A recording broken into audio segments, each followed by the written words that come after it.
Hello बच्चों, बहुत बहुत स्वागत है आपका अपने चैनल कक्षा गणित में। बच्चों, हम लोग द्विघात समीकरण की एक नई एक्सरसाइज 4.3 को आज हम कंप्लीट करेंगे। इस एक्सरसाइज में आपसे पूछा जाएगा कि द्विघात समीकरणों का हल हम पूर्ण वर्ग बना के कैसे करेंगे। पूर्ण वर्ग बना के द्विघात समीकरणों को हल करना है, कैसे करेंगे। देखो, थोड़ी सी बेसिक बातें समझ लेते हैं। यहां पर अगर हमें कोई समीकरण दो घात इस प्रकार का दिया जाए, ax² + bx + c = 0, ये दो घात समीकरण का मानक रूप होता है। और यदि हमें इस द्विघात समीकरण को पूर्ण वर्ग बना के हल करना है तो हमें कौन कौन से स्टेप याद रखने हैं। देखो बच्चों, ध्यान देना है, हमें स्टेप बाय स्टेप समझ लेना है। पूर्ण वर्ग, किसी भी द्विघात समीकरण को पूर्ण वर्ग बना के कैसे कैसे हम हल करते हैं, स्टेप बाय स्टेप समझ लें।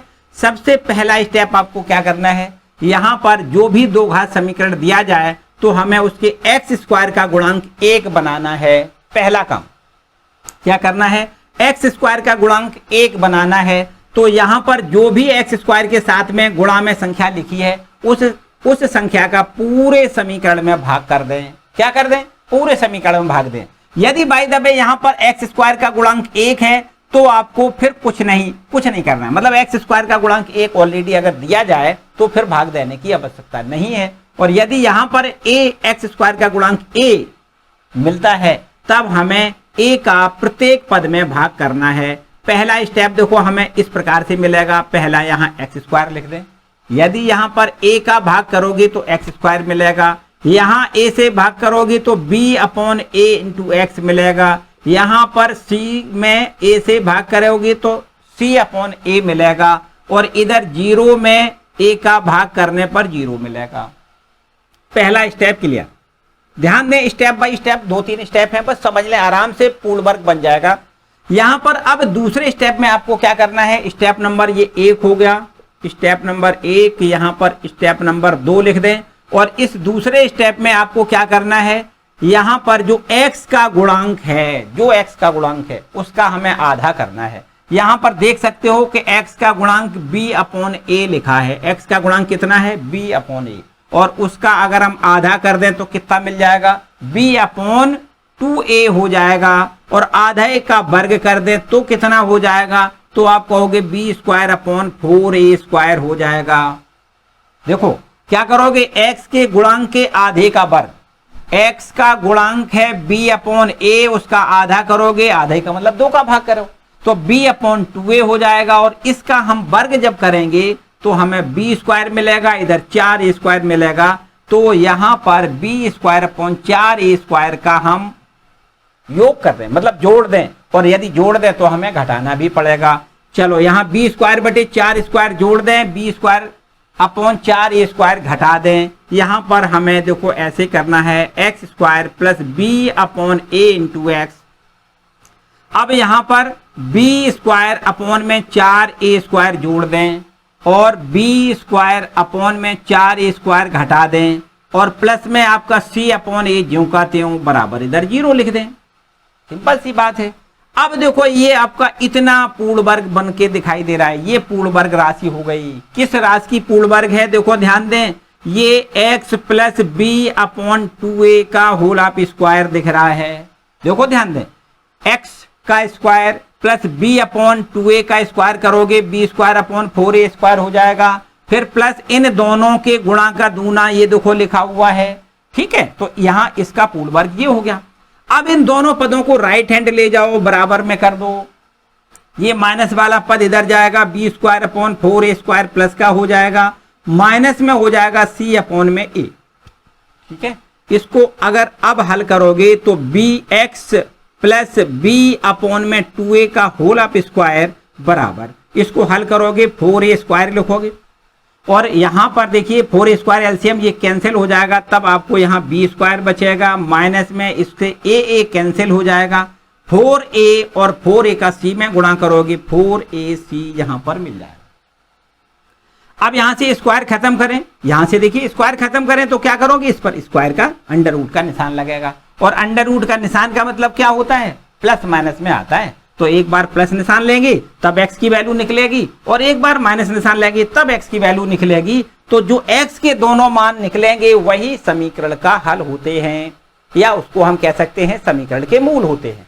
अब यहां से देखिए x plus B upon 2a, इसका मान अगर निकालोगे तो ये स्क्वायर खत्म करोगे तो प्लस माइनस अंडर रूट यहां लिख दें बी स्क्वायर माइनस में 4ac अपॉन में कितना लिखोगे तो इसका वर्गमूल आ जाएगा। तो ऊपर तो आप इतना रखो और नीचे आपको लिखना है 2a। 4 स्क्वायर का वर्गमूल कितना होगा 2a हो जाएगा।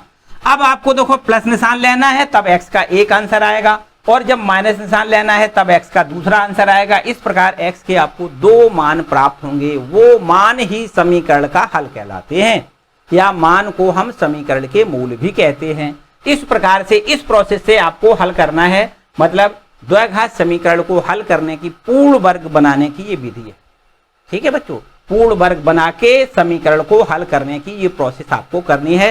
एक्सरसाइज 4.3 में ऐसा प्रश्नों में आपसे पूछा जाएगा। बच्चों यहां पर एक बात और, इस एक्सरसाइज में एक बात और आपसे पूछी जा सकती है, क्या वो भी समझो। यहां पर अगर हम ये जानते हैं कि द्विघात समीकरण ax square plus bx plus c बराबर 0 है, तब आपसे ये पूछा जा सकता है कि इस द्विघात समीकरण को हल करने की एक और विधि आपको पूछी जा सकती है, जिसको कहते हैं सूत्र द्वारा, जिसका सूत्र का निष्पादन किया है श्रीधराचार्य गणितज्ञ हैं, उन्होंने इस सूत्र का निष्पादन किया है, इसलिए सूत्र का नाम है श्रीधराचार्य सूत्र, या इसको द्विघाती सूत्र भी कहते हैं। तो द्विघाती सूत्र द्वारा इस द्विघात समीकरण को हल करोगे तो यहां पर देखो सीधा डायरेक्ट अप्लाई करके हम आपको यहां दिखा देते हैं। x की वैल्यू निकालोगे minus B plus minus under root, यहां से बी स्क्वायर माइनस 4ac लिखना है अपॉन में 2a लिखना है। ये है श्रीधराचार्य का सूत्र। क्या है? श्रीधराचार्य सूत्र से, ये श्रीधराचार्य का सूत्र है। इस सूत्र से भी हम द्विघात समीकरण के मूल ज्ञात कर सकते हैं, अर्थात द्विघात समीकरण को हल कर सकते हैं। जहां पर ये देखो ध्यान दें, यहां पर ये जो बी स्क्वायर माइनस 4ac है उसे हम विविक्त कर कहते हैं। क्या कहते हैं? विविक्त कर। विविक्त कर है, ये क्या है? विविक्त कर है। इसको डी से डिनोट करते हैं। कैसे? डी से। विविक्त कर डी बराबर होता है बी स्क्वायर माइनस 4ac। बच्चों एक बात और आपको याद रखनी है कि विविक्त कर अगर हमें पता चल जाए, अर्थात बी स्क्वायर माइनस 4ac का मान यदि पता चल जाए, तो हम मूलों के लक्षण भी ज्ञात कर सकते हैं कि मूलों की प्रकृति हमारी कैसी होगी। देखो यहां दें, यहां लिख दें मूलों की प्रकृति या लक्षण। मूलों की प्रकृति या लक्षण अब हमें अगर ज्ञात करना हो, अगर हमें मूलों की प्रकृति या लक्षण ज्ञात करना है तो हम यहां पर निम्न स्टेप याद रखेंगे। देखो कौन कौन से। यदि हम d का मान निकालेंगे और देखेंगे कि d का मान 0 से बड़ा है, यदि d का मान 0 से बड़ा है तो समीकरण के मूल कैसे होंगे? समीकरण के मूल वास्तविक होंगे, वास्तविक और भिन्न भिन्न होंगे। कैसे होंगे? वास्तविक तथा भिन्न भिन्न होंगे। भिन्न भिन्न का मतलब दोनों मूल अलग अलग होंगे। ठीक है, अगर d का मान 0 से बड़ा आता है तो समीकरण के मूल कैसे होंगे? वास्तविक होंगे तथा भिन्न भिन्न होंगे। और यदि देखो दूसरे नंबर पर याद रखना है, यदि d का मान 0 आता है, यदि d का मान क्या आता है? 0। यदि d का मान 0 आता है तो समीकरण के मूल कैसे होंगे? तो समीकरण के मूल वास्तविक तथा समान होंगे। बराबर बराबर दोनों मूल होंगे, वास्तविक होंगे तथा कैसे होंगे? समान होंगे। यदि d का मान 0 आता है तो समीकरण के मूल वास्तविक तथा समान होते हैं, दोनों मूल आपस में बराबर बराबर होते हैं। और तीसरे स्टेप को और याद रखना है, यदि d का मान 0 से छोटा आता है, यदि d का मान 0 से छोटा आता है तो समीकरण के मूल कैसे होते हैं? काल्पनिक होते हैं। कहें या आभासी भी कह सकते हैं, काल्पनिक या आभासी। तो समीकरण के मूल काल्पनिक या आभासी होते हैं, इसको भी आपको याद रखना है। ठीक है, तो ये 3 स्टेप आपको याद रखना है, तब हम मूलों की प्रकृति या मूलों के लक्षण ज्ञात कर सकते हैं। ठीक है, यहां पर बहुत छोटी बातें, 3 बेसिक बातें हमने आपको बताई कि यदि द्विघात समीकरण ये दिया जाए तो उसकी हम पूर्ण वर्ग कैसे बनाएंगे और पूर्ण वर्ग बना के इसके मानों को, मतलब x के मानों को कैसे हल करेंगे, ये प्रोसेस हमने आपको बताया। इसके बाद श्रीधराचार्य से के सूत्र से हम द्विघात समीकरण को कैसे हल करते हैं। यहां पर इस सूत्र में सीधा a b c के मान लिखेंगे और हमें x के जो मान मिलेंगे वो समीकरण का हल कहलाएंगे। यहां पर b² - 4ac को क्या कहते हैं, विविक्तकर कहते हैं। और विविक्तकर को अगर जान लेंगे हम तो हम मूलों की प्रकृति या मूलों के लक्षण भी ज्ञात कर सकते हैं। मूलों की प्रकृति या मूलों के लक्षण ज्ञात करने के लिए हम ये देखते हैं कि d का मान 0 से बड़ा है या d का मान 0 है या d का मान 0 से कम है। यदि d का मान 0 से बड़ा है तो समीकरण के मूल वास्तविक तथा भिन्न भिन्न होंगे। यदि d का मान 0 है, मतलब 0 के बराबर है, तो समीकरण के मूल वास्तविक तथा समान होते हैं, अर्थात दोनों मूल बराबर बराबर होते हैं। और यदि d का मान 0 से छोटा आता है, 0 से छोटा मतलब ऋण में, अगर माइनस में वैल्यू d की आती है, d का मान माइनस में आता है, तो समीकरण के मूल काल्पनिक होंगे अथवा आभासी भी कह सकते हैं। ठीक, इमेजिनरी रूट्स मिलते हैं इसके, अगर d का मान 0 से छोटा होता है तो बस इतनी 3 बातें आपको यहाँ मूलों के लक्षण ज्ञात करने में याद रखनी है। बस इतनी बातें आपको कंप्लीट करना है, बस समझो एक्सरसाइज 4.3 आपकी कंप्लीट होती है। ठीक है, चलो स्टार्ट करते हैं एक्सरसाइज 4.3 किसी बिना रुकावट के एकदम। भैया वीडियो को अब तक लाइक ना किया हो तो लाइक जरूर कर दें, और इसके बाद हम देखते हैं एक्सरसाइज 4.3 के क्वेश्चन। ठीक है, क्वेश्चन नंबर 4.3 में पहला प्रश्न आपका देखो क्या है। 4.3 का पहला क्वेश्चन है, उसको पहले देखेंगे, बड़े आराम से करेंगे, एकदम सारे प्रश्न बहुत सिंपल हैं। बोर्ड एग्जाम में यहां से एक प्रश्न जरूर आएगा। तो बच्चों बड़े मन से पढ़ोगे, एकदम ध्यान से पढ़ोगे, पूरा एकदम क्लियर करेंगे, पूरी एक्सरसाइज एकदम बहुत अच्छे तरीके से। देखो यहां पर पहला प्रश्न आपका कहता है कि यदि निम्नलिखित द्विघात समीकरण के मूलों का अस्तित्व है तो आपको पूर्ण वर्ग बनाने की विधि से इन मूलों को ज्ञात करना है। क्या करना है, पूर्ण वर्ग बनाने की विधि द्वारा इनको हमें ज्ञात करके बताना है। देखो पहला प्रश्न दिया गया है, ये दो घात समीकरण है, 2x² माइनस में 7x और प्लस का है ये 3 बराबर में 0 लिख दें। एक द्विघात समीकरण है ये, इसमें अब हमें पूर्ण वर्ग बनाना है। क्या करना है, पूर्ण वर्ग बनाने की विधि से इसको हमें हल करना है। पूर्ण वर्ग बनाने की विधि से इसको हल करना है। और हमने आपको अभी बताया कि अगर हमें पूर्ण वर्ग बनाना है तो सबसे पहला स्टेप होता है कि x² का गुणांक हमें 1 चाहिए। क्या करना है, x² का गुणांक 1 चाहिए। तो यहां पर x² का गुणांक 2 लिखा है, तो हम क्या करेंगे, 2 का पूरे समीकरण में भाग करेंगे। क्या करेंगे, 2 का भाग कर दें। क्योंकि x² का गुणांक 1 चाहिए हमें, इसलिए हमने क्या किया, 2 का भाग कर दिया। तो यहाँ 2 कैंसिल हो जाएगा, x² बचेगा। माइनस में यहाँ 2 से भाग करोगे 7/2x लिखना है। फिर प्लस यहाँ भी 2 से भाग करोगे 3/2 लिखना है। और 0 में 2 से भाग करो तो 0 ही मिलेगा। ठीक है, एक स्टेप आपका क्लियर। इसके बाद हमने सेकेंड स्टेप पे आपको बताया था कि जो x का गुणांक है उसका हमें आधा करना है। बताओ बच्चों, x का गुणांक है कितना, x का गुणांक है -7/2। देखो x का गुणांक है -7/2, अगर इसका आधा करें तो -7/4 हो जाएगा। और यदि इसका वर्ग करें तो निश्चित रूप से माइनस का वर्ग प्लस जानते हैं, 7 का वर्ग 49 जानते हैं, और ये 4 होगा। 4 का स्क्वायर आपको 16 लिखना है। कितना लिखना है, 16। 4 का स्क्वायर 16। तो इसका मतलब 49/16 पूर्ण वर्ग बनाने के लिए इसमें हमें जोड़ना पड़ेगा। 49/16 जोड़ने से ये पूरा जो LHS लिखा है ये पूर्ण वर्ग बन जाएगा 49/16 जोड़ने से। देखो बच्चों यहाँ पर हमें क्या करना है, x² माइनस में 7/2x लिखना है और 49/16 यहाँ जोड़ना है। तो अगर 49/16 जोड़ें तो 49/16 घटाना भी पड़ेगा। तभी तो हमारी बैलेंस बराबर होगी बात। और प्लस में 3/2 ज्यों का त्यों और बराबर में यहाँ 0 लिख दें। हमने कुछ भी नहीं किया, 49/16 जोड़ा, 49/16 घटाया, बाकी तो सब तीनों स्टेप ज्यों के त्यों है। ऐसा करने से देखो हमें मिल रहा है ये इतना पूर्ण वर्ग। देखो ध्यान दें, ये पूर्ण वर्ग राशि मिल रही है। काहे का पूर्ण वर्ग है? आपको पता है कि ये x - 7/4 का होल वर्ग है। ध्यान से चेक करो भाई, यहां पर इसका स्क्वायर क्या ये मिलेगा? देखो ध्यान दें, इसका स्क्वायर पहली राशि x है, इसका स्क्वायर x² हो जाएगा, प्लस यहां पर दूसरी राशि 7/4 है, इसका स्क्वायर करोगे 7 का स्क्वायर 49 और 4 का स्क्वायर 16, तो इसका स्क्वायर ये हो गया। अब माइनस इन दोनों का गुणा करके दूना करना होता है, यही तो फॉर्मूला होता है।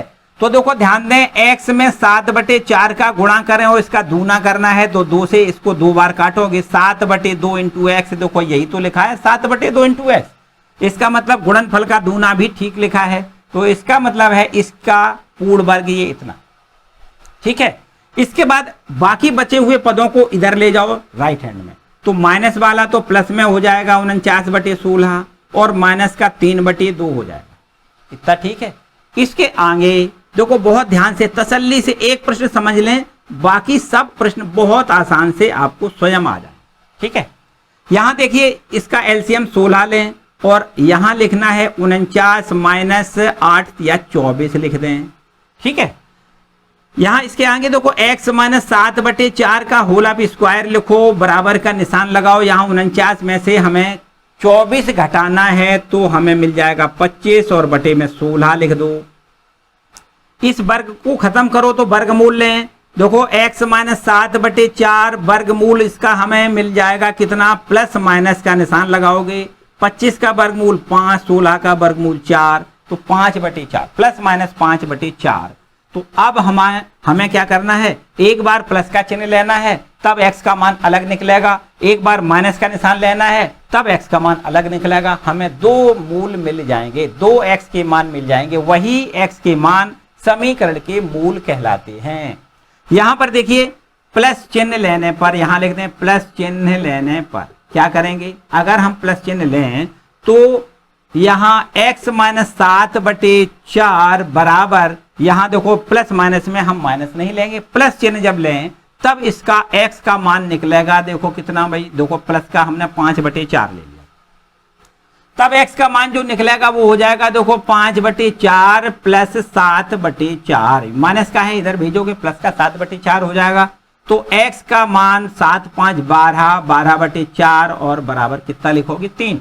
तो यहां से देखो एक x का मान 3 मिला हमें, ये 3 इस समीकरण का मूल कहलाएगा। फिर इसके बाद देखो माइनस चिन्ह लें, यहां लिख दें माइनस चिन्ह लेने पर, अगर माइनस का चिन्ह लेते हैं तो x - 7/4, यहां पर x - 7/4 बराबर, अब ये माइनस का लेना है निशान, प्लस का छोड़ देना है और 5/4 लिख दें।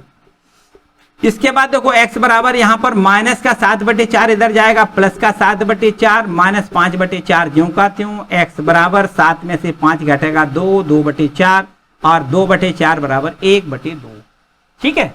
तो अब हमें x का जो मान मिला, अर्थात x के जो मान का मतलब इस समीकरण का जो हल है वो x बराबर 1/2 और 3, ये इस समीकरण के मूल ज्ञात हमने करे, ठीक है।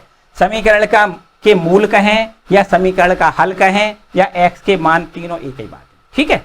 तो इस तरीके से ये क्वेश्चन नंबर पहला कंप्लीट होता है। किसी प्रकार की कोई समस्या या परेशानी दिख रही हो तो भैया कमेंट सेक्शन में कमेंट करके जरूर पूछें।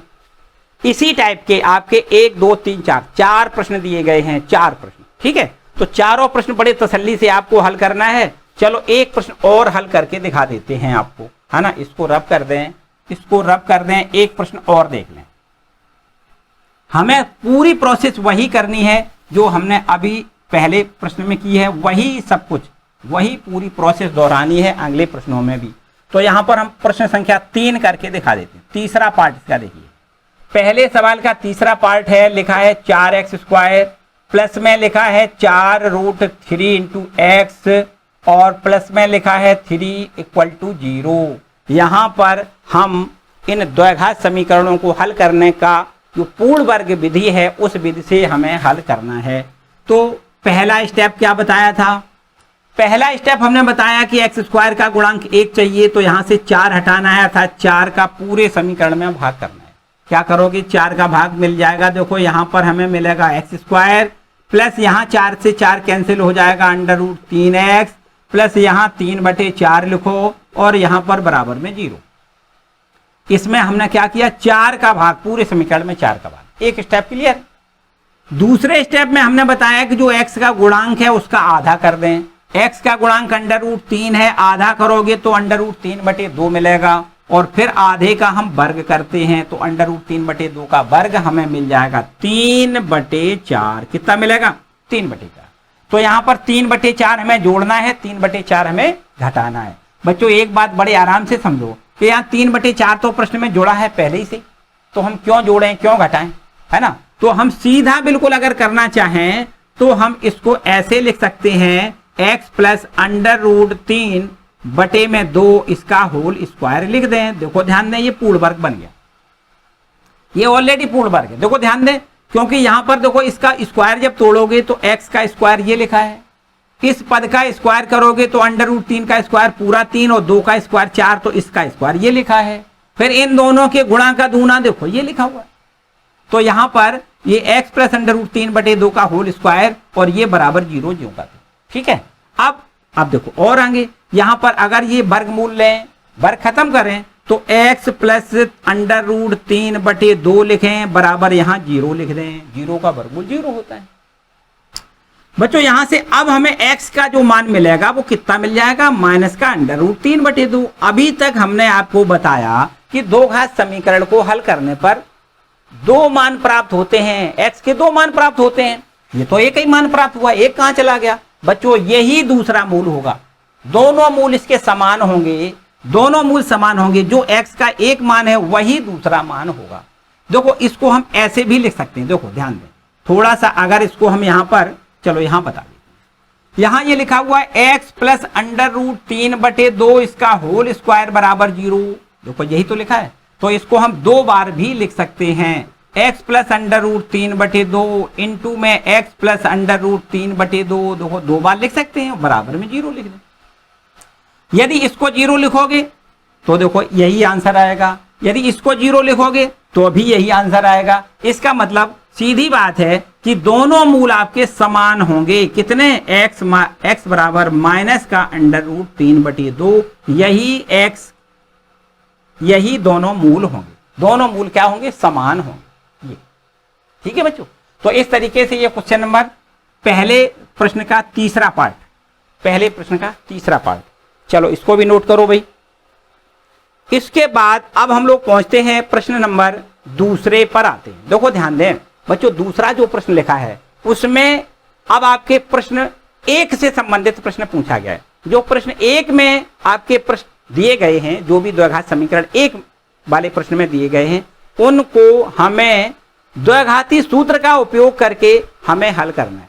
उन्हीं समीकरणों को, जो समीकरण हमें क्वेश्चन नंबर 1 में दिए गए हैं, उन्हीं समीकरणों का हल हमें करना है और प्रोसेस दूसरी करनी है, द्विघाती सूत्र द्वारा उनको हमें हल करके दिखाना है। चलो अभी करके दिखाते हैं। देखो ध्यान दें, इसको रब कर दें। चलो इसको रब कर देते हैं। हम द्विघाती सूत्र के द्वारा द्विघात समीकरण को हल करेंगे। पहला प्रश्न पहले करते हैं, है ना। दूसरा प्रश्न है ये, इसका पहला भाग ये है हमारे पास। देखो 4 हमें समीकरण दिए गए हैं। जो प्रश्न नंबर 1 में 4 समीकरण दिए, वही समीकरणों को हल करना है। पहला है इसका 2x स्क्वायर माइनस का 7x प्लस का 3 बराबर 0। इसका हमें क्या करना है? द्विघाती सूत्र द्वारा इसका हमें हल करना है। द्विघाती सूत्र का जो मानक रूप होता है, द्विघाती सूत्र क्या होता है? द्विघाती समीकरण जो होता है उसका मानक रूप होता है ax square plus bx plus c बराबर 0। अगर हम इससे तुलना कर दें, अगर हम इससे तुलना कर दें तो तुलना करने से a b c के मान मिल जाएंगे। क्या होगा? a का मान बताओ कितना होगा? आप कहोगे 2 होगा, क्योंकि x स्क्वायर का जो गुणांक होता है वो a होता है, x का गुणांक होता है वो b होता है, तो b बराबर हमें -7 मिल जाएगा। मैं चिन्ह के लिखना है भाई, ये प्लस है ये माइनस है, तो इसका मतलब b बराबर -7 लिखना है। और सी का मान हमें कितना लिखना है, सी बराबर 3 लिखना है। ए बी सी के ये मान हमें ज्ञात हो गए। अब हमें क्या करना है, श्रीधराचार्य का जो सूत्र है उस सूत्र का प्रयोग करना है। उस सूत्र को क्या कहते हैं, द्विघाती सूत्र भी कहते हैं। देखिए यहां लिख दें द्विघातीय सूत्र। द्विघाती सूत्र से क्या होता है, दो घाती सूत्र हमने बताया, ये होता है x बराबर minus B plus minus under root B square minus 4ac upon में 2a होता है। तो बस यहां से देखिए माइनस बी की वैल्यू कितनी लिखोगे, -7 लिखनी है। बी की वैल्यू हमें -7 लिखनी है। ये माइनस तो ये रहा, बी का मान -7, तो माइनस माइनस क्या हो जाएगा, प्लस हो जाएगा। और प्लस माइनस का निशान लगाएं, अंडर रूट का निशान लगाएं। फिर दोबारा से देखो बी का मान लिख दो -7, स्क्वायर भी लगा दो, ये स्क्वायर लग गया, माइनस भी लिख दो, 4 भी लिखो। ए और सी के मान और लिख दो। ए का मान हमें लिखना है 2, सी का मान लिखना है 3, ये इस तरीके से लिख दो। और अपॉन में 2 इंटू ए लिखना है, ए का मान 2 लिखना है। अब देखो द्विघाती सूत्र का प्रयोग करके हमने ये हल कर लिया। 7 प्लस माइनस अंडर रूट, इसका जब स्क्वायर करोगे माइनस का प्लस हो जाएगा, 7 का स्क्वायर 7 7 49 लिखना है।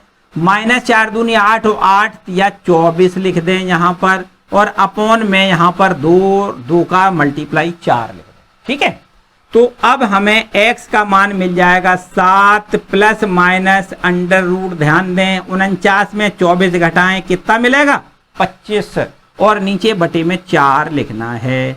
अब देखिए यहां पर x का मान कितना मिलेगा, x बराबर 7 प्लस माइनस 25 का वर्गमूल बताओ। 25 का वर्गमूल 5 होता है और नीचे बटे में 4 लिखा है। एक बार प्लस चिन्ह लेंगे तो x का एक मान निकल के आ जाएगा, दूसरी बार लेंगे माइनस तो x का दूसरा मान निकल के आ जाएगा। प्लस चिन्ह लेने पर x बराबर 7 और प्लस का लिख दें 5 और बटे में क्या लिखोगे, 4। तो 7 और 5 12, 12 में 4 का भाग करोगे 3 आएगा। अगर हम माइनस चिन्ह लें तो हमें x का दूसरा मान मिल जाएगा। माइनस चिन्ह लेने पर x बराबर हो जाएगा 7 माइनस का 5। देखो 7, ये प्लस नहीं लेना है, माइनस लेना है, तो आपको यहाँ माइनस का 5 लिखना है और अपॉन में 4 लिखना है। अब 7 में से 5 घटेगा 2 और 2 बटे 4, तो 2 एकम 2 दूनी मतलब 1 बटे 2। यहाँ हमने सूत्र के द्वारा x के मान 3 और 1 बटे 2 ये दोनों मान प्राप्त किए। ठीक है, इन मानों को मूल भी कह सकते हैं। और यही हमने देखो ध्यान दें, पूर्ण वर्ग बनाने की विधि से भी हमने यही मूल निकाले थे। इस विधि से भी देखो वही मूल हमें यहां प्राप्त हो रहे। ठीक है, तो इस तरीके से ये आपका द्विघाती सूत्र के द्वारा द्विघात समीकरण को हल करने का प्रोसेस। ठीक है बच्चों, इसी प्रकार के अभी आपके जो भी सवाल, इसमें 4 सवाल दिए गए, चारों सवालों को इस सूत्र के माध्यम से हमें हल करके दिखाना है। चलो एक और देखो, इसका दूसरा पार्ट भी हम सूत्र के द्वारा हल करके दिखाएंगे। ठीक है, इसके दूसरे समीकरण का हल सूत्र के द्वारा हल करके देखना है। देखो ध्यान दें, दूसरा इसका क्या है, ये लिखा है 2x square plus x minus का 4 बराबर 0। अब इसमें यहाँ पूर्ण वर्ग नहीं बनाना है, हमें द्विघाती सूत्र का प्रयोग करके करना है। अगर हमें पूर्ण वर्ग बनाना होता तो पहला स्टेप हम 2 का भाग करते, फिर x के गुणांक के आधे का वर्ग जोड़ते घटाते, वो वाली प्रोसेस है। अब यहाँ पर हमें क्या करना है, मानक समीकरण से, जो द्विघात का मानक समीकरण होता है उससे हमें इसकी तुलना करके ABC के मान निकालना है। तुलना करने पर देखो ध्यान दें, x स्क्वायर का गुणांक a है, a बराबर 2 लिखना है। यहाँ b क्या होता है, x का गुणांक होता है। तो x का गुणांक देखो यहाँ पर कुछ ना लिखा हो तो 1 तो मान सकते हो, तो b बराबर आपको 1 लिखना है। और इसी प्रकार c बराबर यहाँ पर -4 मिल रहा है, देखो c बराबर -4। अब हम सूत्र क्या होता है उस सूत्र का प्रयोग, यहाँ पहले सूत्र लिख दिया करो। सूत्र होता है x बराबर -b plus minus under root b square minus 4ac और नीचे अपॉन में 2a, ये होता है श्रीधराचार्य का सूत्र। तो यहां पर देखो माइनस और b का मान आपको 1 लिखना है, plus minus under root b का मान फिर से देखो 1 और इसका स्क्वायर लिखना है। फिर यहां पर देखो माइनस का निशान, फिर यहां पर 4 लिखना है, a इंटू सी, ए का मान आपको 2 लिखना है, इंटू सी, सी का मान -4 लिखना है, और अपॉन में नीचे 2 इंटू ए का मान आपको 2 लिखना है। ठीक, अब बस इसको हल करें, x का मान ज्ञात हो जाएगा। माइनस का 1 प्लस माइनस अंडर रूट, देखो 1 का स्क्वायर 1 मिलेगा, यहां माइनस और माइनस का मल्टीप्लाई प्लस हो जाएगा, 4 दूनी 8 और 8 चौको 32 आप यहां लिखोगे, कितना लिखोगे 32, और बटे में कितना लिखोगे 4 लिखोगे, तो यहां से x का मान मिलेगा -1 प्लस माइनस अंडर रूट 32 में 1 जोड़ोगे 33 हो जाएगा, और बटे में कितना मिलेगा 4। यहां पर आप अंडर रूट 33 की वैल्यू नहीं ज्ञात कर सकते, क्योंकि अंडर रूट 33 का वर्गमूल नहीं आएगा, 33 का वर्गमूल नहीं आएगा, इसलिए इसको ऐसा जैसा लिखा है बस वैसा ही लिखा रहने दें। चाहो तो प्लस माइनस के निशानों को अलग अलग करके ऐसे भी लिख सकते हो। प्लस चिन्ह लेने पर x का मान हो जाएगा माइनस में 1 प्लस में अंडर रूट 33 बटे में कितना 4, और दूसरा माइनस चिन्ह अगर लोगे तो यहां पर माइनस चिन्ह लेने पर x का एक दूसरा मान मिलेगा, वो होगा -1। अब देखो प्लस नहीं लेना है, माइनस का लेना है, माइनस अंडर रूट 33 लिख दें और बटे में 4 लिख दें। ये x के दोनों मान समीकरण का हल कहलाएंगे। ठीक है बच्चों, तो इस प्रकार से देखो ध्यान दें, कभी यहां पर वर्गमूल ना आए तो कोई समस्या वाली बात नहीं, ज्यों का त्यों आपको अंडर रूट में लिखनी, ऐसे ही लिखा रहना है ना। जो भी संख्या आपकी वर्गमूल से बाहर आ सकती है वो उसका वर्गमूल लें, और जो वर्गमूल से बाहर नहीं आ सकती अर्थात जिसका वर्गमूल नहीं आए तो उसको आप अंडर रूट में ही रखा रहना। ठीक है, तो बच्चों इस प्रकार से ये भी क्वेश्चन आपका कंप्लीट होता है। बाकी बचे हुए क्वेश्चनों को आप बड़े मन से कंप्लीट जरूर कर लें। अब हम लोग पहुंचते हैं क्वेश्चन नंबर 3 पर। ठीक है, इसको नोट कर लें, इसको नोट कर लें। ठीक है, इसको रब कर देते हैं। आपको अब पढ़ना है क्वेश्चन नंबर 3। देखिए क्वेश्चन नंबर 3 लिखा है, निम्नलिखित समीकरणों के मूल ज्ञात करिए। भैया बात तो वही है, समीकरणों के मूल ज्ञात करने का मतलब वही काम करना है, x का मान ज्ञात करना है, और यहां पर प्रोसेस नहीं दी गई है कि किस विधि से करना है। तो चाहे तो आप पूर्ण वर्ग बनाने की विधि से हल कर दें, चाहे आप सूत्र के द्वारा हल कर दें, आपकी मर्जी, जैसा चाहें वैसा कर सकते हो, जो भी आपको सिंपल दिख रहा हो वो कर सकते हो। तीसरे प्रश्न का पहला भाग है, लिखा है समीकरण x माइनस 1/x और बराबर में लिखा है 3, है ना। यहां पर द्विघाती सूत्र के द्वारा अथवा पूर्ण वर्ग बनाने की विधि द्वारा इस समीकरण को हल करके दिखाना है। चलो पहले इसका हम x, यहां देखो एलसीएम लें, x कितना आएगा एलसीएम आएगा, तो इसको लिख दें x² माइनस 1 और बराबर में 3 लिख दें। इसके बाद देखो ध्यान दें, पहले हम इसको हल कर रहे हैं, और हल करने के बाद जब इसका मानक रूप हमें दिखने लगेगा तब उसको या तो हम पूर्ण वर्ग बना सकते हैं, या फिर हम उसको श्री शरतधराचार्य के सूत्र से भी हल कर सकते हैं। तो यहां देखो क्रॉस मल्टीपल कर दो, x² माइनस 1 में गुणा इतना ही रहेगा, बराबर का निशान लगाएं, 3 का x में गुणा, यहां पर 3x लिख दें, और आगे x² माइनस में इधर ले आओ, माइनस का 3x, ये देखो माइनस का 1 बराबर 0 लिख दें, x² माइनस में 3x माइनस 1 बराबर 0। इसके बाद देखो अब हमें इसका हल करना है। क्या करना है? इसका हमें हल करना है। तो हल करने के लिए अगर इसको पूर्ण वर्ग बनाओ तो x के गुणांक के आधे का वर्ग जोड़ें और घटाएं। क्यों? क्योंकि यहाँ x² का गुणांक तो 1 ऑलरेडी लिखा है, अब यहां पर भाग देने की जरूरत नहीं है। अगर यहां पर पूर्ण वर्ग बनाना है तो आपको x², देखो ध्यान दें, यहां x का गुणांक -3 है, आधा करोगे -3/2, इसका वर्ग करोगे तो हमें 9/4 मिलेगा। कितना मिलेगा? माइनस का स्क्वायर प्लस होगा, 3 का स्क्वायर 9, 2 का स्क्वायर 4, तो 9/4 इसमें जोड़ दें और 9/4 इसमें घटा दें। x² माइनस 3x और इसमें 9/4 जोड़ दें, 9/4 घटा दें, -1 ज्यों का त्यों बराबर इधर 0। ये देखो अब हमारा पूर्ण वर्ग बन जाएगा। बन जाएगा कि नहीं? क्या बनेगा बताओ? यहां इसको हम लिख सकते हैं x माइनस 3/2 का होल स्क्वायर लिख सकते हैं। इसका वर्गमूल देखो ये है, 9/4 का वर्गमूल 3/2 होगा, तो यहां पर हमने x माइनस 3/2 का होल वर्ग लिख दिया। इसका प्रसार करोगे यही चीज आएगी। देखो x का स्क्वायर प्लस 3/2 का स्क्वायर करोगे 9/4 आएगा, और फिर माइनस इन दोनों का गुणा करके दूना करोगे तो 3x मिलेगा। ठीक है, और इधर इन दोनों पदों को हम राइट हैंड पर ले जाएंगे तो 9/4 प्लस का और 1 भी आपको प्लस का लिखना है। इसके बाद देखो क्या करोगे, x माइनस 3/2 का होल स्क्वायर बराबर यहां पर 4 एलसीएम लो, तो हमें 9 एकम 9 लिखना है प्लस 4 एकम 4 लिखना है। चलो यहां पर देख लेते हैं, यहां पर देख लें x माइनस 3/2 का होल स्क्वायर बराबर का चिन्ह लगाओ, 9 4 13/4 लिखना है।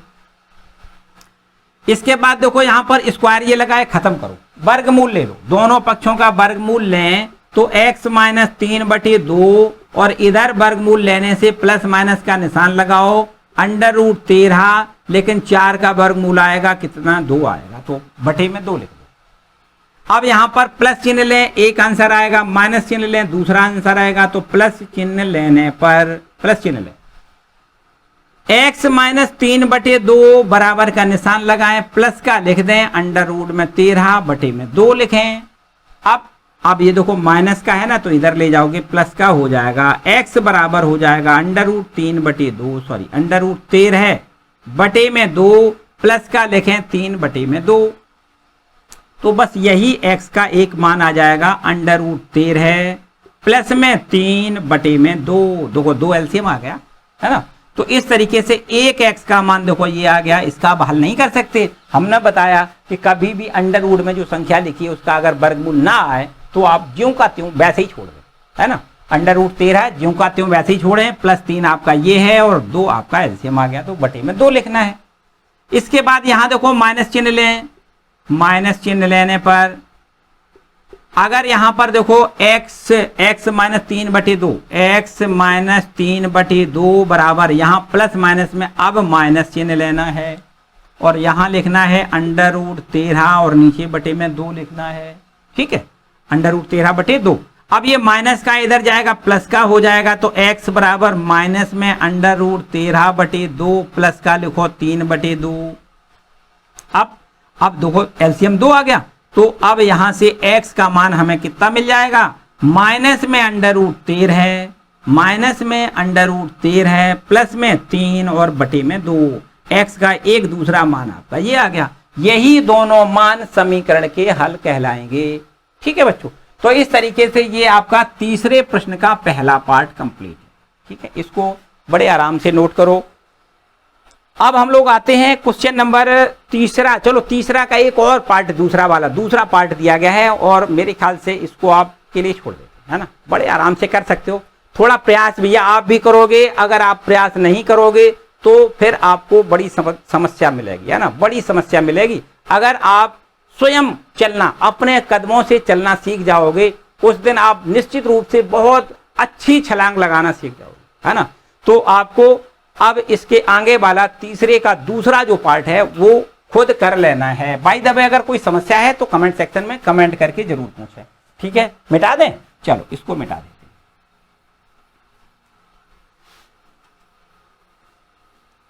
अब हम लोग आते हैं इबारती प्रश्नों पर। यहां पर कुछ इबारत लिखी हुई है, पहले वर्ड प्रॉब्लम है, उस प्रॉब्लम को पहले हमें समीकरण बनाना है और फिर समीकरण को हल करके हम जो भी प्रॉब्लम है उसका हल ढूंढ लेंगे। देखो हमें क्वेश्चन नंबर 4 में लिखा है 3 वर्ष पूर्व रहमान की आयु वर्षों में का व्युत्क्रम और अब से 5 वर्ष पश्चात आयु के व्युत्क्रम का योग 1/3 है। देखो ध्यान दें, दो जगह हमें उम्र निकालनी है रहमान की। 3 वर्ष पूर्व की उम्र निकालनी है, 5 वर्ष पश्चात की उम्र निकालनी है और उन आयु का व्युत्क्रम करना है और फिर व्युत्क्रम का योग बराबर 1/3 लिखना है। प्रश्न जैसा कहता है हमें वैसा करना है। अगर अपने मन से आपने जरा भी स्टेप आगे बढ़ाया तो प्रश्न गलत हो जाएगा। आपको नहीं, कुछ नहीं करना है, प्रश्न कहता है वही करना है। प्रश्न कहता है 3 वर्ष पूर्व की रहमान की आयु पहले निकाल देते। देखो ध्यान दें, प्रश्न है आपके पास ये चौथा प्रश्न, नंबर क्या है, चौथा, और इसमें कहा गया है कि रहमान की 3 वर्ष पूर्व की आयु, पहले हम रहमान की आयु आज की आयु मान लें, माना, यहां लिख दें माना रहमान की वर्तमान, माना रहमान की वर्तमान आयु, माना रहमान की वर्तमान आयु x वर्ष है, वर्तमान मतलब आज की आयु है। अब 3 वर्ष पहले की निकालो। अगर कोई व्यक्ति आपसे कहता है कि आपकी 3 वर्ष पहले की आयु कितनी है, बाई द वे आज आप 15 वर्ष के हैं, 3 वर्ष पहले आप 12 वर्ष के होंगे, ये पक्की बात है। मतलब 3 कम करना है। पहले की अगर पूछा जाए, 3 वर्ष पहले की उम्र पूछा जाए तो हमें 3 कम करना है। 3 वर्ष पहले का मतलब घटाना है, ऐसे समझो, है ना, 3 घटाना है। यहां लिख दें 3 वर्ष पूर्व रहमान की आयु, रहमान की आयु 3 वर्ष पूर्व मतलब पहले रहमान की आयु कितनी होगी, 3 कम कर दो, x में से 3 कम कर दो, x माइनस 3 वर्ष हो जाएगी। और अब 5 वर्ष पश्चात की कही गई है, देखो ध्यान दें क्या कहा है, 5, हाँ ठीक है, 5 वर्ष पश्चात की ओर निकालें। यहां लिख दें 5 वर्ष पश्चात, यहां लिख दें 5 वर्ष पश्चात रहमान की आयु बराबर कितनी हो जाएगी, 5 वर्ष बाद की। अगर इस समय आप 15 वर्ष के हैं तो 5 वर्ष बाद आप 20 वर्ष के हो जाओगे। मतलब बाद के लिए या पश्चात के लिए आपको जोड़ना है, पूर्व या पहले के लिए आपको घटाना है, बस इतना याद रखना है, ठीक है। तो 5 वर्ष पश्चात की आयु निकालनी है तो इसमें 5 जोड़ना है, x प्लस 5 वर्ष, 5 वर्ष बाद उस रहमान की आयु x प्लस 5 वर्ष हो जाएगी। प्रश्न कहता है कि 3 वर्ष पूर्व जो रहमान की आयु है उसका व्युत्क्रम कर दें, तो इसका व्युत्क्रम कितना हो जाएगा, 1 बटे में x ऋण 3 हो जाएगा। 5 वर्ष पश्चात रहमान की जो आयु है वो ये है, इसका व्युत्क्रम करें तो 1 बटे x प्लस 5 हो जाएगा। और इन दोनों व्युत्क्रम आयु का योग बराबर प्रश्न के अनुसार दिया गया है, व्युत्क्रम आयु का योग बराबर 1 बटे 3 दिया गया है। तो आपको क्या करना है, यहां लिखना है प्रश्नानुसार, प्रश्नानुसार मतलब प्रश्न के अनुसार आपको चलना है। तो यहां आपको ये लिखना पड़ेगा क्या, 1 बटे x माइनस 3 मतलब इस आयु का व्युत्क्रम, और इस आयु का व्युत्क्रम देखो कितना होगा, 5 वर्ष पश्चात जो आयु है उसका व्युत्क्रम कितना होगा, 1 बटे x प्लस 5 होगा। तो इन व्युत्क्रम दोनों आयु का योग बराबर प्रश्न में 1 बटे 3 दिया गया है। देखो अपनी मन से हमने कुछ नहीं किया, प्रश्न कहता है बस वैसे ही किया, जो भी प्रश्न ने कहा है हमें वैसे ही हमें करना है। 3 वर्ष पश्चात की आयु, इसका 3 वर्ष पूर्व की आयु इसका व्युत्क्रम करें, 5 वर्ष पश्चात की जो आयु है उसका व्युत्क्रम कर दें, और इनके दोनों व्युत्क्रम आयु का योग बराबर 1 बटे 3 प्रश्न में दिया गया है, ठीक है। बस इसको हल कर लें, ये द्विघात समीकरण के रूप में पहले बना लें, और फिर इसके बाद हम इसको किसी भी विधि से हल कर सकते हैं, गुणनखंड विधि से भी कर सकते हैं, पूर्ण वर्ग बनाने की विधि से भी कर सकते हैं, या अभी हमने एक श्रीधराचार्य की जो विधि बताई है सूत्र के द्वारा भी इस समीकरण का हम हल कर सकते हैं। यहाँ पर ऐसी हमें कोई अनिवार्यता नहीं दी गई है कि किस प्रोसेस से हमें हल करना है, तो आपका मन जिससे आए उससे हम हल कर सकते हैं। यहां देखिए पहले इसको हम द्विघात समीकरण बना लें अच्छे से। यहां पर हम x माइनस 3 लिख दें, x प्लस 5 लिख लें, ये देखो एलसीएम आएगा, और यहाँ x प्लस 5 मिलेगा, प्लस यहाँ x माइनस 3 मिलेगा, बराबर में 1 बटे 3 लिख दें। इसके आगे देखो ध्यान दें, x x जोड़ दें, 2x हो जाएगा, 5 प्लस का है 3 माइनस का है तो हमें प्लस का 2 मिलेगा, और अपोन में इन दोनों का गुणा कर दें, कितना हो जाएगा, देखो ध्यान दें, x का x में x स्क्वायर, फिर x का 5 में गुणा प्लस 5x, फिर माइनस का 3x, और फिर माइनस का 3 पंचे 15 बराबर में 1 बटे 3 लिखो। इसके बाद और आगे यहां से देखो 2x प्लस में 2 और नीचे अपोन में x स्क्वायर, ये 5x प्लस का है 3x माइनस का है तो प्लस का 2x मिलेगा, माइनस का 15 लिख दें, और यहां बराबर में 1 बटे 3 लिख दें। यहां से देखिए क्रॉस मल्टीपल कर दें, यहां से देखो 1 का गुणा करेंगे x स्क्वायर प्लस में यहां लिखेंगे 2x और माइनस का 15 और बराबर का चिन्ह लगा दें। 3 का इधर मल्टीपल करोगे, 3 का 2 में गुणा, 3 दूनी 6x प्लस 3 दूनी 6, ठीक है। अब यहां से देखो सब दोनों पद इधर ले आए, बराबर 0 लिख दें, क्योंकि अब हमें इसको मानक रूप में बनाना है। x square plus 2x minus का 15 माइनस में 6x माइनस का 6 बराबर 0। ये दोनों पद प्लस के हैं, दोनों इधर आएंगे माइनस के हो जाएंगे। अब आपको यहां देखो एक्स स्क्वायर लिखना है, 6 माइनस का है प्लस का है 2, तो माइनस का 4x यहां मिलेगा। 15 माइनस का 6 माइनस का तो माइनस का 21 हो जाएगा बराबर 0 लिख दें। अब इस 21 के गुणनखंड ऐसे करने हैं कि घटाने पर 4 हो जाए, मतलब इसको अब हमें या तो गुणनखंड विधि से हल कर सकते हैं, पूर्ण वर्ग बनाने की विधि से हल कर सकते हैं, या फिर इसको श्रीधराचार्य से कर सकते हैं। तो मेरे ख्याल से अब तो बड़े आराम से इसका हम हल कर सकते हैं। कैसे देखो, अगर गुणनखंड से करें तो 21 के गुणनखंड हम 7 तिया 21 और 7 में से अगर 3 घटा दें तो हमें 4 मिलेगा। देखो मध्य का पद मिल जाएगा। ठीक है, इसको कर सकते हो। अगर आप कर सकते हो तो बड़े आराम से इसको कर लो भैया, है ना। अब आगे नहीं बढ़ाएंगे, आप खुद कर सकते हो बड़े आराम से। यहां से x का जो मान निकलेगा वही रहमान की वर्तमान आयु होगी, जो कि हमें प्रश्न में पूछी गई है। ठीक है, चलो इसके बाद हम लोग आगे बढ़ते हैं क्वेश्चन नंबर 5 की ओर। चलो इसको रब कर देते हैं, पूरा करना है बाबू, इतना ही यहीं नहीं छोड़ देना है, नहीं तो यहीं छोड़ दो, है ना। चलो आगे बढ़ते हैं क्वेश्चन नंबर 5।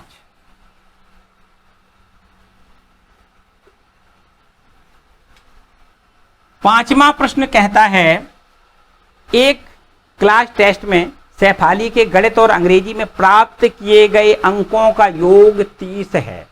कोई टेस्ट दे रही है, सैफाली नाम की कोई लड़की होगी जो कि गणित और अंग्रेजी के टेस्ट में बैठी और उस टेस्ट में उसको जो अंक मिले उन अंकों का योग 30 है। दोनों परीक्षा के अंकों का योग 30 है। यदि उनको गणित में 2 अंक अधिक और अंग्रेजी में 3 अंक अधिक मिले होते तो अंकों का गुणनफल 210 हो जाता। प्रश्न कहता है कि गणित में और अंग्रेजी में जो अंक मिले, गणित में 2 अंक अधिक मिल जाते, जितने मिले उससे 2 अधिक मिलते, अंग्रेजी में जितने मिले उससे 3 कम मिलते, तो अंकों का गुणा किया जाता तो गुणनफल 210 प्राप्त होता। तो प्रश्न में पूछा गया है कि उसके द्वारा दोनों विषयों में प्राप्त किए गए अंक कितने हैं, बताइए। देखो ध्यान दें, अगर हम ये माने कि क्वेश्चन नंबर है हमारे पास 5वां और यहां पर अगर ये मान लें, माना सैफाली के गणित में जो अंक आए, गणित में अंक आए जो वो कौन से है, गणित में अंक बराबर x मान लेते हैं कि गणित में x अंक उसको मिले। ठीक है, गणित में अंक मिले और प्लस अंग्रेजी में अंक मिले, उन दोनों का योगफल 30 है। तो बताओ, तो अंग्रेजी में अंक कितने हो जाएंगे, तो अंग्रेजी में मिले अंक बराबर कितने होंगे, अंग्रेजी में अंक बराबर होंगे 30 माइनस x। देखो ध्यान दें, यहां पर हम आपको बता देते हैं ये आपके मैथ के अंक हैं प्लस ये इंग्लिश के अंक हैं, दोनों के मिला के 30 अंक मिले, जिसमें से x ये मैथ वाले x अंक हैं और ये इंग्लिश वाले हमें निकालना है, बराबर लिख दें 30। तो इंग्लिश से अंक बराबर कितने हो जाएंगे, 30 माइनस x हो जाएंगे। देखो इस ऐसे भी समझ सकते हो, है ना। गणित के अंक प्लस इंग्लिश के अंक, दोनों के अंकों का योग बराबर 30 है। अगर गणित में हमने मान लिया x मिले तो अंग्रेजी में अंक कितने हो जाएंगे, 30 माइनस x हो जाएंगे।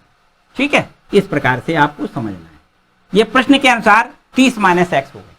अब प्रश्न ये कहता कि यदि गणित में 2 अंक अधिक मिलते, देखो ध्यान दें, प्रश्न कहता है कि गणित में 2 अंक अधिक मिलते, देखो ध्यान दें, इसमें 2 जोड़ दें तो 2 अंक अधिक मिलने का मतलब x प्लस 2 अंक मिलते। अंग्रेजी में 3 अंक कम मिलते तो यहां 3 कम कर दें। अगर ऐसा होता तो इन दोनों अंकों का गुणनफल प्रश्न कहता है 210 होता, ऐसा कहता है। देखो ध्यान दें, यदि गणित में 2 अंक अधिक मिलते, 2 अंक अधिक मिलते तो गणित के अंक कितने होते, तो गणित में अंक बराबर, चलो यहां लिख देते, तो गणित में अंक कितने हो जाते, x में 2 अधिक कर दें x प्लस 2 हो जाते। और इसी प्रकार अंग्रेजी में 3 कम मिलते, इसी प्रकार तथा अंग्रेजी में 3 अंक कम मिलते, 3 अंक कम मिलते। तो अंग्रेजी में कितने हो जाएंगे अंक? तो अंग्रेजी में अंक 3 कम कर दें। 30 माइनस एक्स मिले थे, उसमें से 3 कम मिलते, तो हमें अंग्रेजी में प्राप्त अंक हो जाते कितने? 27 माइनस एक्स। 30 में से 3 कम कर दें, 27 और माइनस एक्स ज्यों कर दें। अब प्रश्न ये कहता कि इसमें 2 अधिक मिलते, इसमें 3 कम मिलते, तब इन दोनों का गुणा बराबर 210 होता। तो देखो प्रश्न के अनुसार यहां हमें प्रश्न कहता है, प्रश्नानुसार इन दोनों का गुणा कर दें। काहे का? गणित के अंक इतने होते, अंग्रेजी के अंक 27 माइनस एक्स होते, तो इन दोनों का गुणनफल बराबर कितना? इन दोनों का गुणनफल बराबर प्रश्न कहता है 210 हो जाता। इन दोनों का गुणनफल बराबर 210। अब देखो बिल्कुल एकदम आसान से इसको भी अब हमें द्विघात समीकरण बनाना है। कैसे देखो बनाएंगे? चलो इसमें थोड़ा सा इंक कम है भाई, इंक डाल लेते हैं। तब तक आप इन दोनों का आपस में गुणा कर लो भाई, है ना। दोनों गुणनखंड आपस में गुणा करके द्विघात समीकरण बनाओ तब तक, ठीक है। चलो ये हो गया।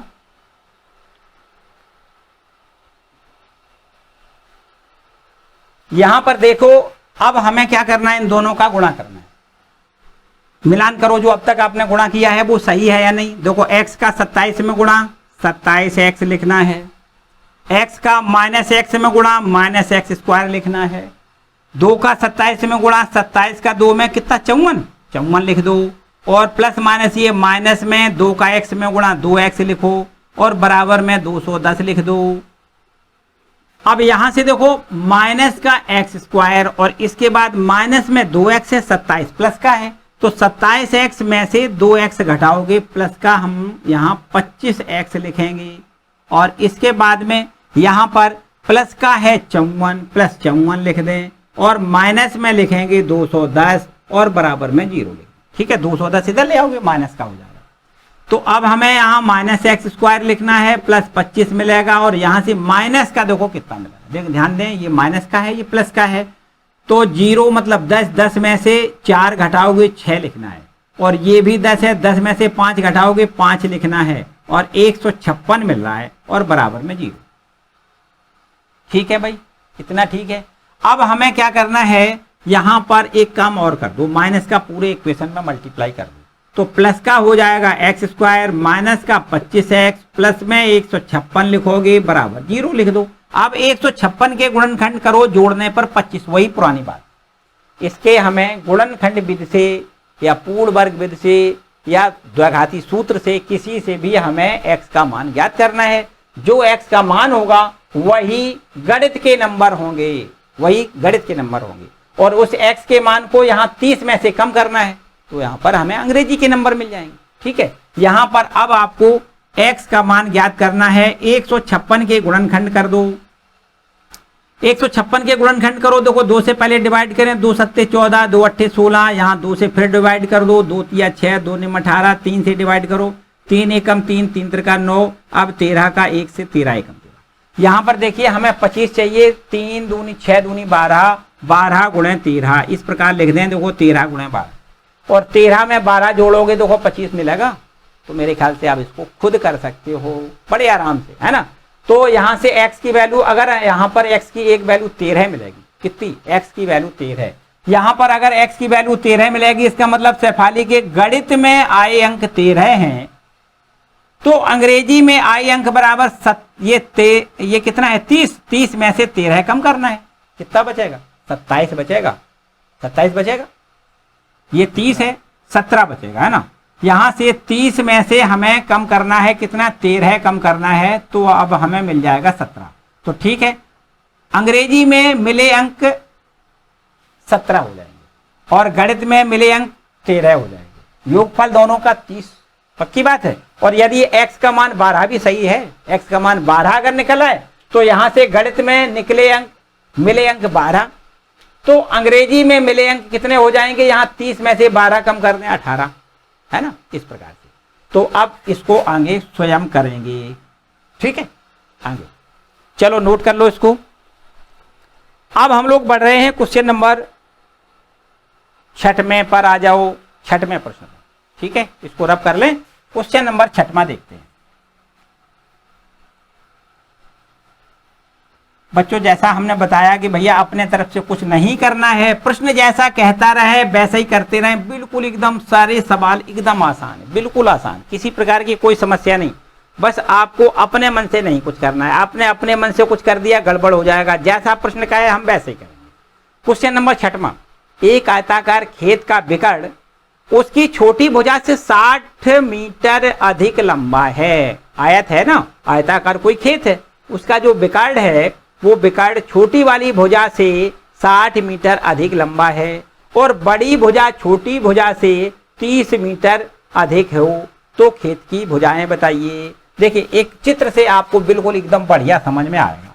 यहां पर एक आयताकार हम खेत बना लेते हैं। क्या बनाएंगे? आयताकार खेत। ये आपका कोई आयताकार खेत है, इसमें यहां से एक आयताकार खेत का मतलब क्या हुआ? एक लंबाई भुजा, एक चौड़ाई भुजा, ठीक, एक लंबी भुजा, ये लंबाई वाली भुजा, ये छोटी भुजा, इसको चौड़ाई लिख दो, और ये इसका विकर्ण कहलाएगा। देखो ये विकर्ण कहलाएगा। तो प्रश्न आपका ये कहता है कि जो विकर्ण है वो कितना है? विकर्ण है वो कितना है?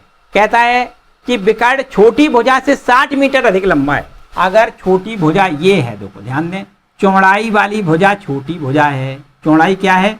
छोटी भुजा, और इसको अगर हम छोटी भुजा को x मान लें, कितना मान लें? x, तो चौड़ाई को हमने x मान लिया था, छोटी भुजा को x मान लिया, तो इसका जो विकर्ण है वो कितना हो जाएगा? देखो प्रश्न कहता है कि उसका जो विकर्ण है वो 60 मीटर अधिक लंबा है, तो यहां पर x प्लस 60 हो जाएगा। ये विकर्ण बराबर कितना हो जाएगा? x प्लस 60 हो जाएगा, ठीक है।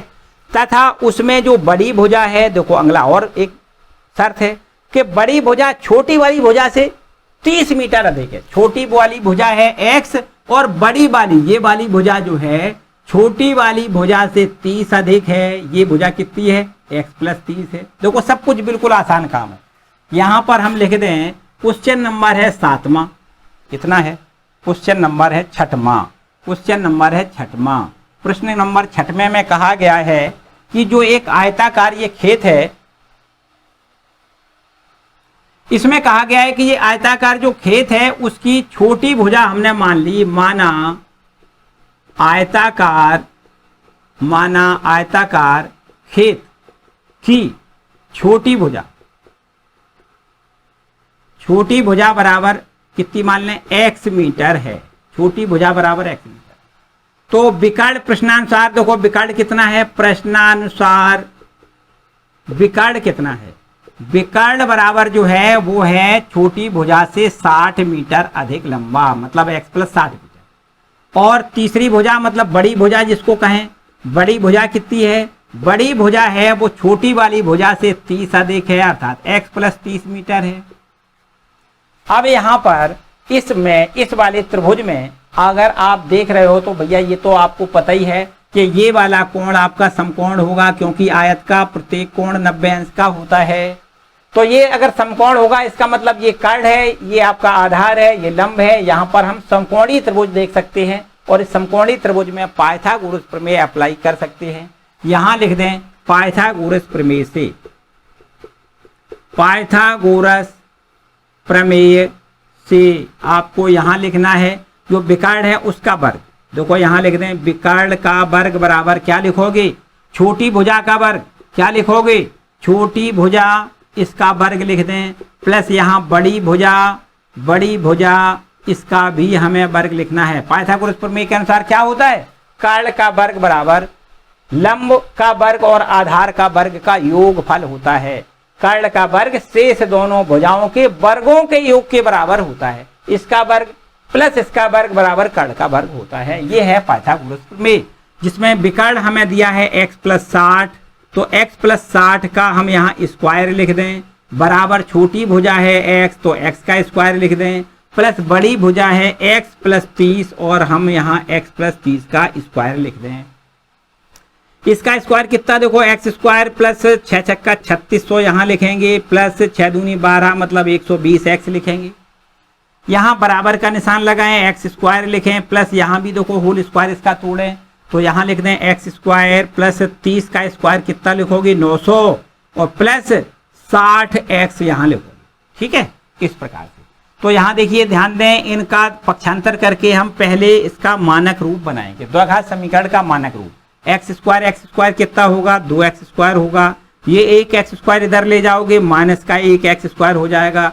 ये देखो प्लस में लिखा है 60x ये वाला, ये 120 इधर ले जाओगे माइनस का 120x हो जाएगा, सब कुछ उधर ले जाओगे, सब कुछ उधर। 900 देखो इधर लिखा है, लिखा रहने दें, और ये 3600 इधर ले जाओगे तो माइनस का 3600, माइनस का 3600, और अब इधर कुछ नहीं जीरो लिख दें। यहां आप देख सकते हो 2x स्क्वायर में से एक एक्स स्क्वायर घटाओगे एक एक्स स्क्वायर मिल जाएगा, और यहां से ये कितना था 60x था, है ना 60x। यहां देखिए 120 है और 120 में 60 घटाओगे तो माइनस का 60x यहां मिलेगा, और इसके बाद 3600 में 900 आपको घटाना है, माइनस का 2700 मिलेगा और बराबर का जीरो। अब देखिए बिल्कुल द्विघात समीकरण ये बन गया। क्या बन गया? द्विघात समीकरण। और इस द्विघात समीकरण को हल कैसे करना है ये भी आपको पता है। 2700 के गुणनखंड करो, घटाने पर 60 ले आना है ना। 2700 के गुणनखंड कैसे करोगे? देखो ध्यान दें, 90 गुणे 30 लिख दें, 9 तिया 2700 हो गया, और 90 में अगर हम 30 घटा दें तो कितना बचेगा 60x बचेगा, पक्की बात है।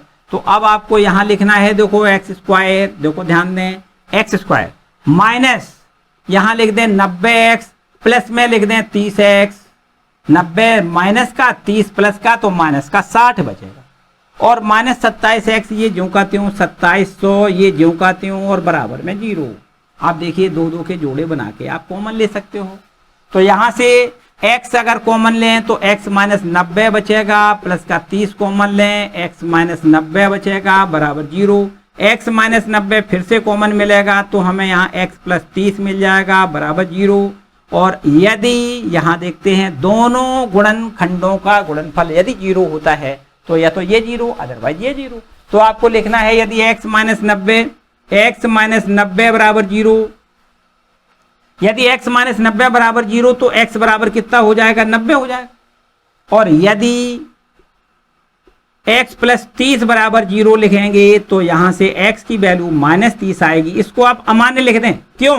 क्योंकि जो खेत है उसकी माप कभी ऋणात्मक तो हो नहीं सकती, इसलिए हमें ऋण छोड़ देना है, ऋण चिन्ह नहीं लिखना है। क्या करना है? x बराबर 90 यहां लिखना है। x बराबर 90 का क्या मतलब है? ये छोटी वाली भुजा जो आपका खेत है, आयताकार खेत है, उसकी छोटी भुजा की माप 90 मीटर है। छोटी भुजा की माप कितनी है?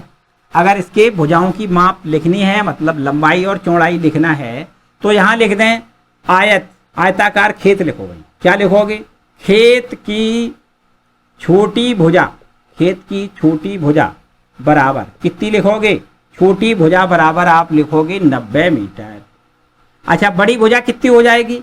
बड़ी भुजा बराबर हो जाएगी, देखो ये लिखी है x प्लस 30 लिखी है, और x का मान हमने 90 निकाला है, 90 में 30 जोड़ोगे 120, तो बड़ी भुजा जो होगी वो 120 मीटर की होगी। ठीक है बच्चों, तो इस प्रकार से ये क्वेश्चन नंबर 6वां कंप्लीट होता है। इसको बड़े अच्छे से नोट कर लो, इंपॉर्टेंट।